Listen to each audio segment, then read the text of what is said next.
الشیطان الرجیم بسم اللہ الرحمن الرحیم الحمد للہ رب العالمین الرحمن الرحیم مالک یوم الدین ایاک نعبد و ایاک نستعین اهدنا الصراط المستقیم صراط الذین انعمت علیہم غیر المغضوب علیہم ولا الضالین۔ کل میں نے آپ کے سامنے سورہ فاتحہ کی چھٹی آیت کی تھوڑی سی تشریح بیان کی تھی کہ اگر تم کو ہدایت چاہیے، سیدھا راستہ چاہیے، جنت تک پہنچنا چاہتے ہو، اللہ کی رضا حاصل کرنا چاہتے ہو تو 4 لوگوں کا طریقہ اختیار کرو۔ اور وہ 4 کون ہے جس کے اوپر اللہ کا انعام ہوا؟ اور انعام کس کے اوپر ہوا؟ سب سے پہلا نمبر تو انبیاء کرام علیہم السلام کا ہے، چوتھا نمبر صدیقین کا، اور تیسرا نمبر شہداء کا، اور چوتھا نمبر صالحین کا۔ یہ 4 طبقے ہیں جس کے طریقوں کو اختیار کر کے تم راہ راست پا سکتے ہو، جنت کا راستہ اختیار کر سکتے ہو، اللہ کی رضا تم کو نصیب ہو سکتی ہے۔ کل میں نے آپ سے ذکر کیا تھا کہ بغیر کسی پریکٹس کے، بغیر کسی مشق کے دنیا کا کوئی کام نہیں ہو سکتا ہے۔ اللہ تعالیٰ نے لوگوں کی ہدایت کے لیے نبیوں کو بھیجا اور کتابوں کو بھیجا۔ کتاب کو صرف نہیں بھیجا بلکہ کتاب کے ساتھ ساتھ اللہ تعالیٰ نے نبیوں کو بھی بھیجا۔ 4 مشہور کتابیں اللہ نے نازل فرمائی اور بہت سارے صحیفے نازل فرمائے، تقریباً 100 کے قریب صحیفے اور 4 مشہور کتاب۔ اللہ تعالیٰ نے توریت کو نازل کیا تو اس کے ساتھ ساتھ حضرت موسیٰ علیہ السلام کو بھی مبعوث کیا۔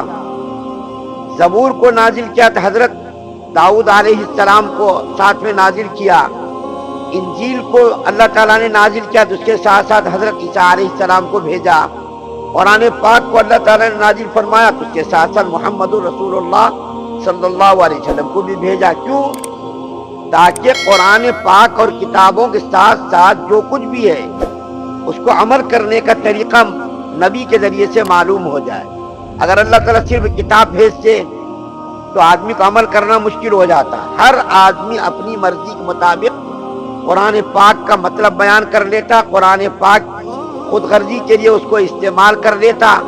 توریت، انجیل، زبور وغیرہ جو کتابیں نازل کی، ان تمام کتابوں پر ہر آدمی اپنی رائے کو پیش کرتا اور اپنی مرضی، اپنی خواہش کے مطابق اس کو استعمال کرنے کی کوشش کرتا۔ تو اللہ تعالیٰ نے نبیوں کے ذریعے سے لوگوں کو ہدایت کا راستہ بتایا اور قرآن پاک اور آسمانی کتابوں پر عمل کرنے کا طریقہ بتایا۔ آج دیکھیں دنیا کے اندر بہت سارے کام ہیں، آسان سے آسان کام۔ مثال کے طور پر یہ جو میں نے یہ لگا رکھا ہے، اس کو کیا کہتے نہیں معلوم، یہ مجھ کو لگانا نہیں آیا، کئی دنوں تک لگانا نہیں آیا۔ میرے بچے نے بتایا کہ ابا ایسا کرنا پڑتا ہے، ایسا کرنا پڑتا ہے۔ یہ معمولی چیز ہے، بغیر بتائے ہم کو یہ کام کرنا نہیں آیا۔ روٹی پکانا کتنا آسان ہے، اور ہم روزانہ دیکھتے اپنے گھروں میں روٹیاں پکتی ہیں، لیکن کیا اتنے سارے لوگ یہاں بیٹھے ہیں سب کو روٹی بنانا آتا؟ اور بنا کر کے دیکھیے کیسا جو ہے اس کا پیڑا بنایا جاتا، روٹی بیلنا، توا پہ رکھنا، پھر اس کو پھلانا، اس کو سیکنا۔ وہ جس کو پریکٹس ہے اس کو پکانا آتا۔ اسی طریقے سے کھانا پکانا کتنا آسان کام ہے، لیکن ہر آدمی کھانا نہیں پکا سکتا۔ شادیوں میں، تقریبات میں ہزاروں ہزار روپیہ خرچ کر کے ماہر باورچی کو بلایا جاتا تاکہ کھانا خراب نہ ہو جائے۔ اسی طریقے سے کتاب پڑھ کر کے ڈاکٹر کوئی نہیں بن سکتا۔ اگر ڈاکٹر بننا ہوتا تو ہم سب سے بڑے ڈاکٹر ہوتے، ہم سب سے بڑا دواخانہ چلاتے، لیکن بغیر ماہر ڈاکٹر کے تجربے کے اور اس کے پاس مشق اور پریکٹس کے کوئی ڈاکٹر نہیں بن سکتا۔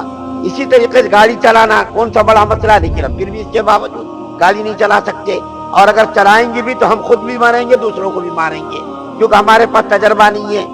دنیا کے کاموں کا یہ حال ہے، تو بتائیے دین کے کاموں کے لیے بھی نیک لوگوں کی صحبت کی ضرورت ہے، ان کی مجلس کی ضرورت ہے، ان کی کتابوں کے پڑھنے کی ضرورت ہے، اور اس کا کیا طریقہ تھا، کس طرح انہوں نے عمل کیا تھا، ان طریقوں کو، ان عمل کو دیکھنا، پریکٹس کرنے کی ضرورت ہے۔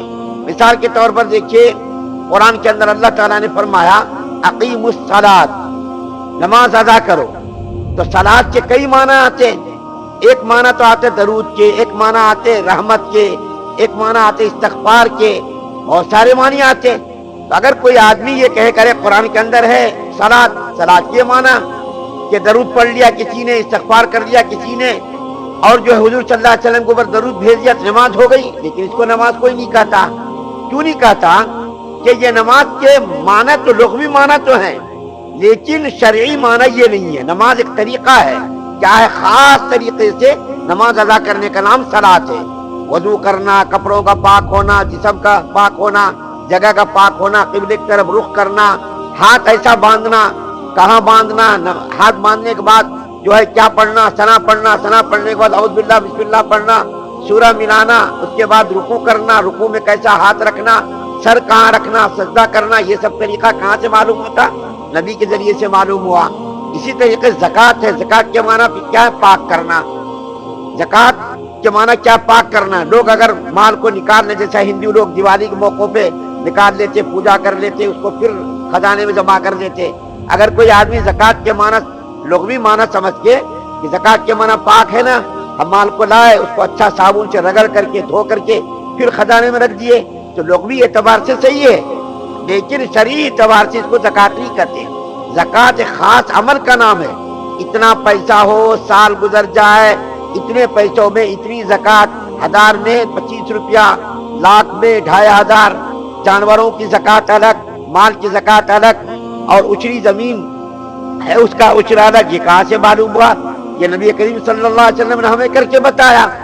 اسی طریقے سے حج کے معنی کیا تھا؟ ارادہ کرنے. گھر میں بیٹھے بیٹھے ارادہ کر لیے. لغوی معنی کیا؟ ارادہ کرنا. گھر میں بیٹھے بیٹھے ارادہ کر کے ہم حاجی بن سکتے تھے، لیکن شریعت میں اس کو حج نہیں کرتے. حج کے خاص عمل کا نام ہے.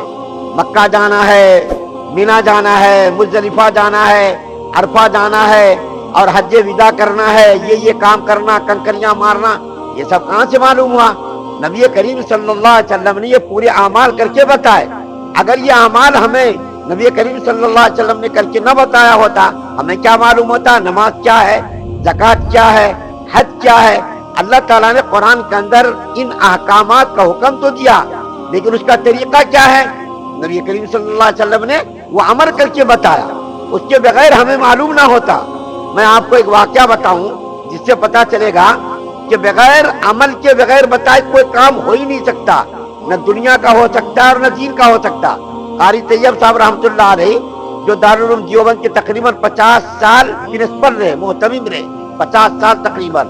ان کے زمانے میں دارالعلوم کو 4 چاند لگے، بڑی ترقی ہوئی دارالعلوم کو.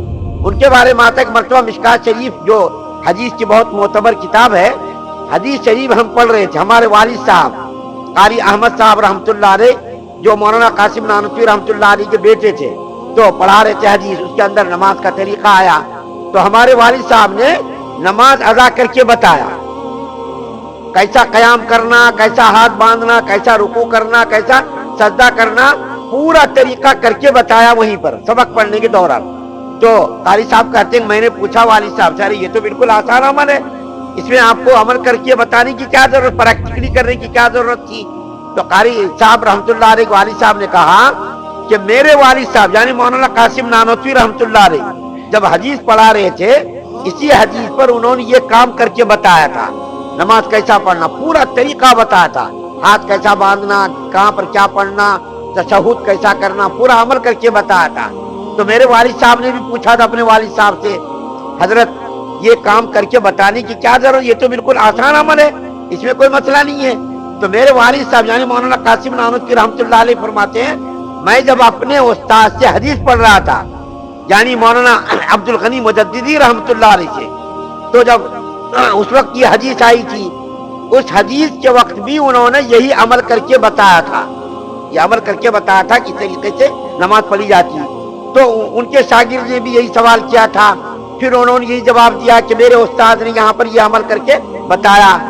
اس طریقے سے نبی کریم صلی اللہ علیہ وسلم تک سلسلہ پہنچا کہ ان کو انہوں نے بتایا، ان کو انہوں نے بتایا، ان کو انہوں نے بتایا، اور اللہ کے رسول صلی اللہ علیہ وسلم نے صحابہ کرام کو بتایا، صحابہ کرام نے تابعین کو بتایا، تابعین نے تبع تابعین کو بتایا، مجتہدین کو، ائمہ کو، محدثین کو، ان لوگوں کو طریقہ بتا کر کے یہاں تک یہ نماز کا طریقہ آیا.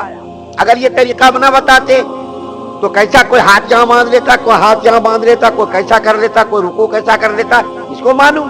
لیکن اللہ کے رسول صلی اللہ علیہ وسلم نے صحابہ کرام کو بتایا، وہاں سے لے کر ہم تک کی نماز کا طریقہ آیا، تو ہم کو صحیح نماز پڑھنے کی تھوڑا سا طریقہ آتا، ہاتھ باندھنے کا، رکوع کرنے کا، سجدہ کرنے کا، قرآن پڑھنے کا تھوڑا سا معلوم ہے، ورنہ اگر یہ لوگ نہ بتاتے ہمیں کیا معلوم رکوع میں کیسا جانا ہے، کمر کو سر کو لیول رکھنا ہے، سجدے میں کیسا جانا ہے، ہاتھ یہ دونوں کان کے سامنے ہونا چاہیے، ہاتھ کی انگلیاں بندی بھی ہونی چاہیے، رکوع میں ہاتھ کی انگلیاں کھلی بھی ہونی چاہیے، یہ کیسا معلوم ہوتا؟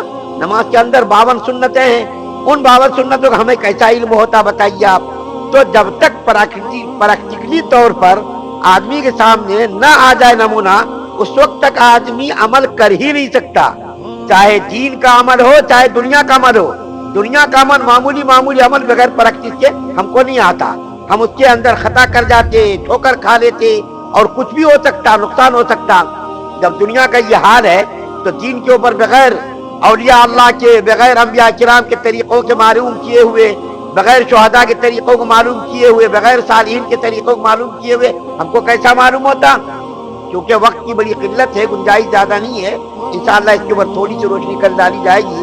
اللہ سے دعا ہے کہ اللہ تعالیٰ ہم تمام مسلمانوں کو صراط مستقیم پر چلنے کی توفیق عطا فرمائے، ضلالت و گمراہی والے راستوں سے ہم سب کی حفاظت فرمائے، شرک سے، کفر سے،